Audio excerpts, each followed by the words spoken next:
et bienvenue dans cette nouvelle émission culinaire. Alors aujourd'hui nous allons parler du sel, car ce n'est pas uniquement un condiment, celle de la science. Et pour cela nous allons accueillir Florent Doyel, Augustin Chambon et Gabriel Soleil.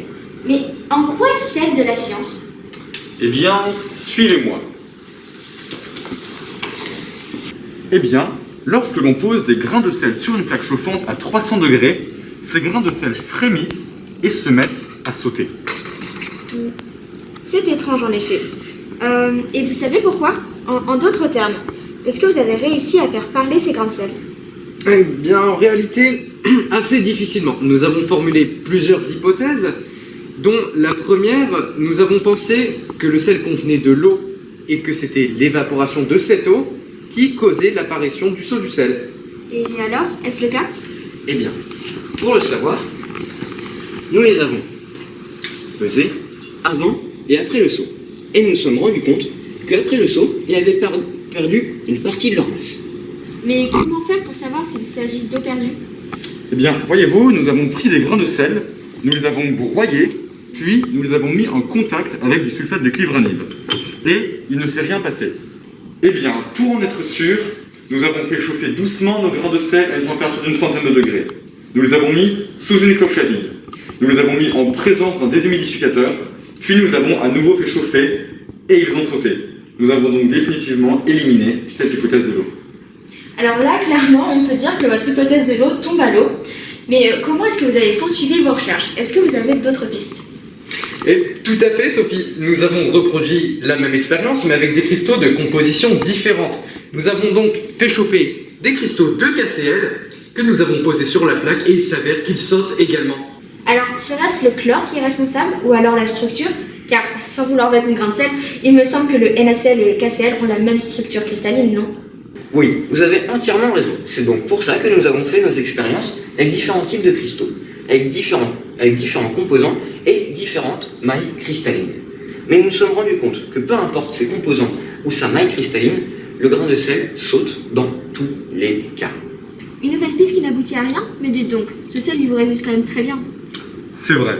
Nous avons alors tenté une autre approche. Nous avons décidé d'observer nos cristaux au microscope avant et après le saut. Et après le saut, on constate des microfissures. Intéressant. Et est-ce que vous avez pu savoir d'où proviennent ces microfissures?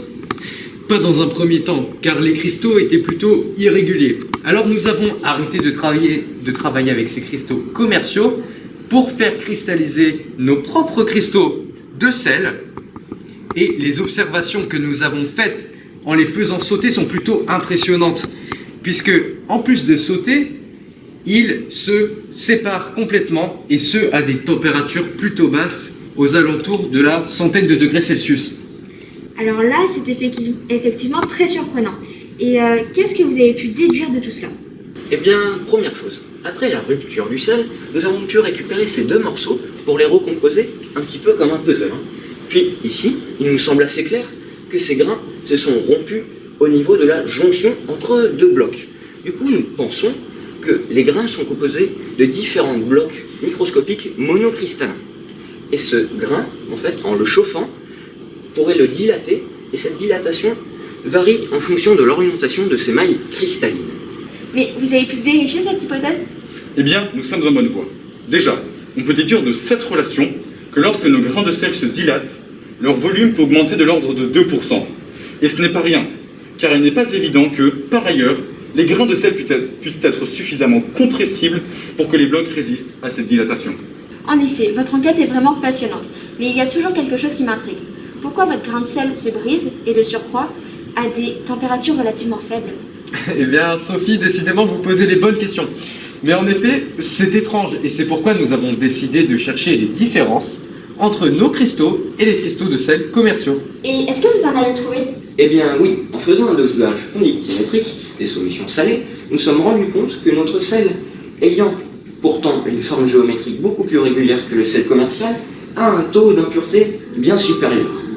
Et nous sommes également rendus compte que les impuretés pouvaient jouer un rôle assez conséquent dans le saut et la casse du grain de sel.